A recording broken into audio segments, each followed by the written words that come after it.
তো ফাইনালি আমরা কিন্তু যে আমাদের রিসর্ট যেটা বুক করা আছে সেটার নাম হচ্ছে কুকুবুরু রিসর্ট। সেই রিসর্টটা একদম দেখতেই পাচ্ছ আমার পেছনে, আর পেছনে এই দেখো পাহাড়। তো আমরা কালকে রাত 11টায় কলকাতা থেকে বেরিয়েছি, আর এখানে পৌঁছালাম আজকে সকাল 9টায়। অনেকটাই দূর পুরুলিয়া, আমি ভাবিনি এতটা দূর হবে, কিন্তু অনেকটাই দূর। এই দেখো এদিকে পাহাড়,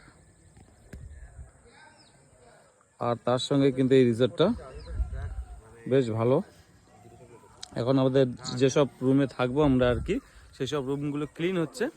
রুমগুলো ক্লিন হওয়ার পরে আমরা সব রুমে চেক ইন করবো। চেক ইন করার পরে তারপরে আমরা এখান থেকে বেরিয়ে যাব ঘুরতে, সাইট সিন করে দেবো।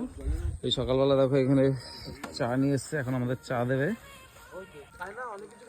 তো চা টা খেয়ে দিয়ে আমরা ফ্রেশ হয়ে যে সব জায়গায় ঘুরতে বেরোচ্ছি প্রত্যেকটা জিনিস তোমাদের সঙ্গে শেয়ার করব।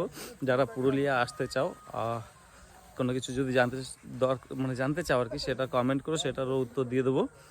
আর জাস্ট পুরো পুরুলিয়ার ফার্স্ট এক্সপিরিয়েন্স কেমন হয় সেটাও কিন্তু তোমাদের সঙ্গে শেয়ার করব।